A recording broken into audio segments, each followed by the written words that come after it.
Please get ready for a dictation of exercise number 169 from Sir Kailash Chandra magazine. 5 seconds. Start. I would like to congratulate the finance minister for the very good budget that he has presented to us. As far as I have known, this is the only budget that was presented without any additional taxes being imposed on us, particularly at a time when there is emergency and when there is a big influx of refugees coming over from Pakistan. He must be congratulated for having managed to present a budget like this without any additional taxation. Though it is true that there are no additional taxes imposed, quite a number of members have criticized the budget and the proposals that have been presented to us. It is natural because this is the only time when members can criticize the policies and the actions of the government. Anything can be taken up and discussed, and the whole administration of the government can be criticized at the time of the budget discussion.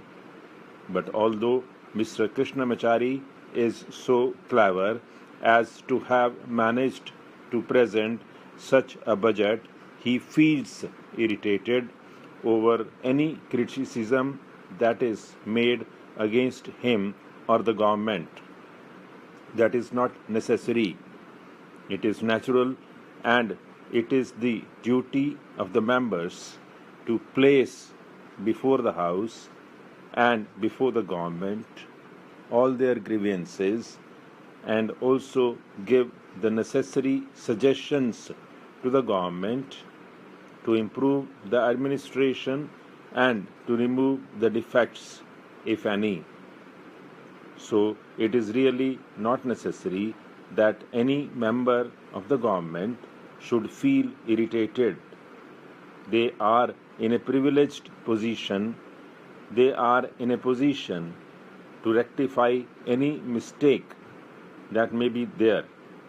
So they must take this criticism in a sporting way and consider it an opportunity for them to know the mind of the public and welcome such a criticism. Now, for any country, the basic necessities are food, clothing, and shelter. The main criticism during this discussion was that some of the taxes that were imposed last time were not withdrawn. Generally, such a thing is not done. It is not true that even ordinary people, the poorer sections of the community, have to pay heavily by way of indirect taxes, and it is quite a hardship for them.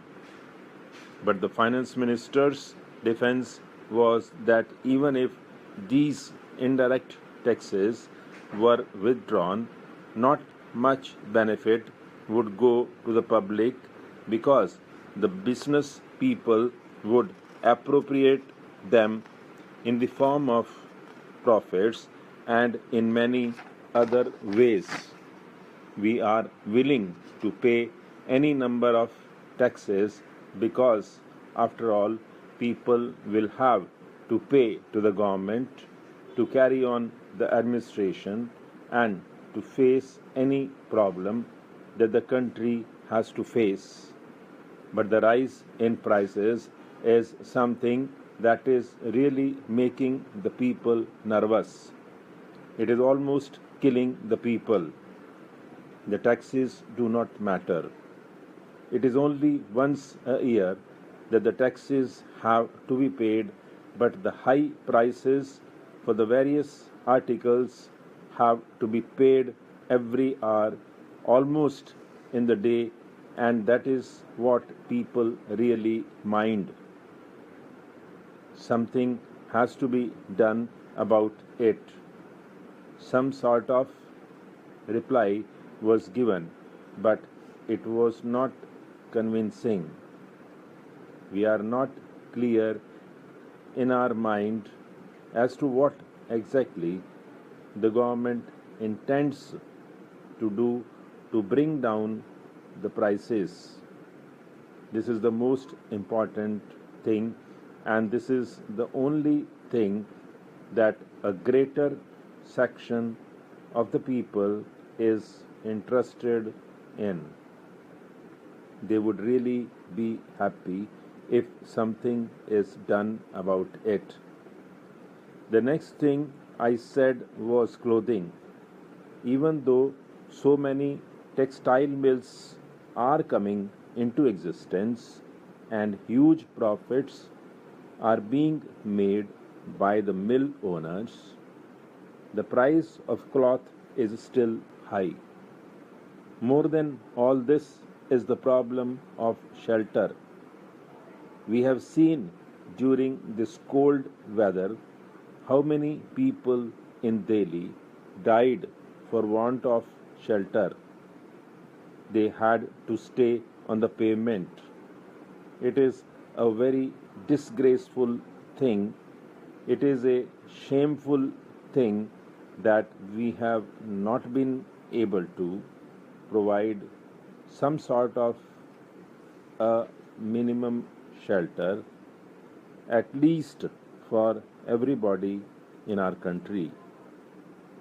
The corporations of the big cities must be compelled by the union government to build at least some sort of kacha dwellings where these people can go and sleep at night.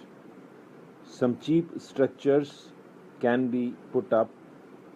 We find from the papers that the government are thinking of providing loans for building houses or for purchase of land for construction of buildings and all that.